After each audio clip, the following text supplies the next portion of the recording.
Okay, week one of New York injury law in the books. It was awesome. Everything went according to plan. Well, kind of, but let's go inside, check it out. Welcome to the new office.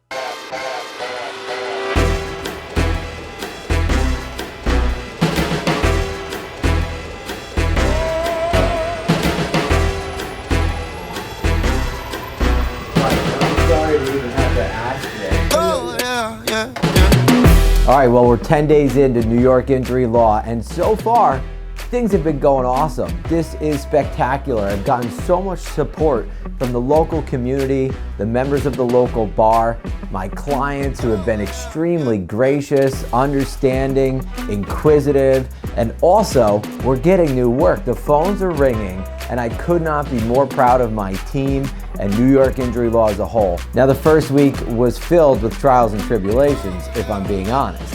I wouldn't do it again during the holiday season because it was a distraction from what you would want to be doing, which is spending time with friends and family. The other thing I learned is that you shouldn't pick an office just a few days before you move. You should probably have that type of thing picked out and painted ahead of time. And so, for example, we started to move in and one of my teammates said, I don't think this office is painted. It was just primed, but so far, so good, so much positive. We're off to the races. All right, the day of a trial lawyer is a busy one. This morning, I was in court. Then I went back to the office, had meetings with my team, had a lunch with someone from the local judiciary, and then there's my postal worker. He's great. He's the best. He looks out for you. Then after this lunch meeting, I had court again.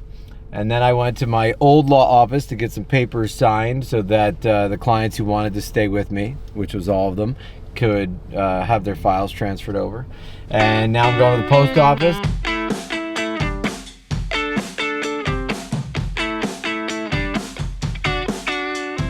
Notify the judge, the court, that we settled the case. Okay. The stip should probably be filed before then.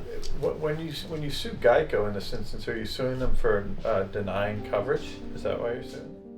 Keith, what do you think, man? First 10 days we're in, still not quite settled, but we're getting there. I got all my limbs. You made it. We both wore sweaters, so I feel like that may be an office uniform vibe. Yeah, and I think the really exciting thing is that we're in a position to put our skills to help people. And that's really what makes it easy to come into the office and lay it all on the line, because we're lucky. We're lucky to be in a position where we're able to launch our own firm and take that risk for our clients. Over the past few months, as you and I started to talk about building a law partnership, I sensed that same thing from you, that there was really no fight out there that you were not willing to take on. And I think your experience with medical malpractice trials and being in the courtroom demonstrates that. And that was something that I think fired me up internally. It was like, okay, I'm picking someone who will take the bad actor to task. Because there are a lot of lawyers who like to just settle the cases, churn them out, send demand letters, and like they're never willing to go into the courtroom or to step over that line. But I think we're both willing to do that. Yeah, well, the system is designed to oppress the plaintiff and the person that brings the cases. And every aspect of the judicial system is tailored to destroy David. And that's the way it is. And when we take on Goliaths, whether that's medical providers, whether that's hospitals, whether that's corporations, you have to have thick skin and you have to have a perseverance. And I learned that the only way to do it is to do it. And you have to go in and day out to fight for your client and to not accept what is unacceptable. because that is what they're trying to force down your throat. That could be a good catchphrase there. Do not accept what is unacceptable.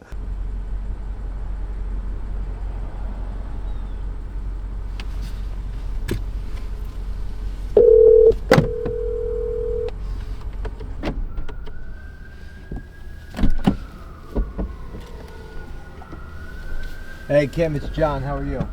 It was a busy day at the office, but we have to take a break for SUNY Ulster. As many of you may know, I'm the chair of the Ulster County Community College Foundation. It's been an absolute honor of mine and a thrill to give back to the college that saved my life and put me on the trajectory to become a lawyer. So today we're here because the foundation made a big donation to the SUNY Ulster's downtown campus. Let's go inside and do some good and spread some goodwill and cheer.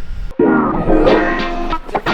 beautiful. How do you like them? Oh, those are new. I like it. Let's put the gas for us. Let's put it on deck. I keep saying I'm afraid to get the bill for those.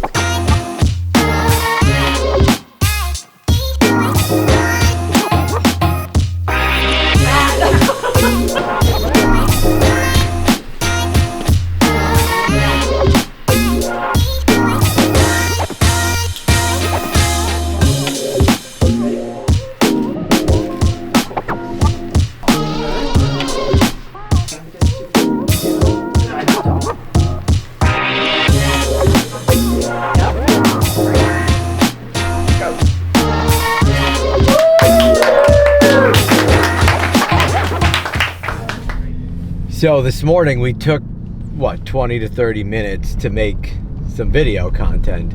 And at times it frustrates me because I would prefer to lawyer. I would prefer to focus on my cases and my clients.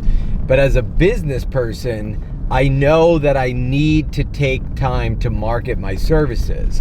Just as important as watching the budget and the numbers, just as important as making sure I have professional liability insurance is marketing the service. When people call me with a potential negligence case, I'm thrilled to help them, right? Because they call me in a time of need. These accidents are unforeseen. No one ever foresees getting hit by a car, falling off a ladder, being the victim of medical negligence. No one ever wants that for themselves.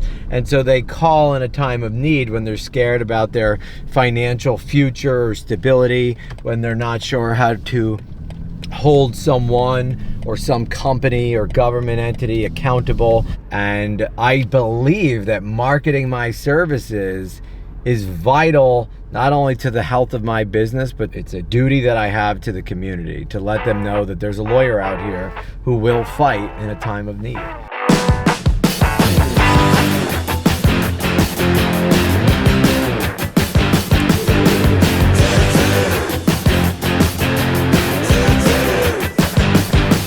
$12.29.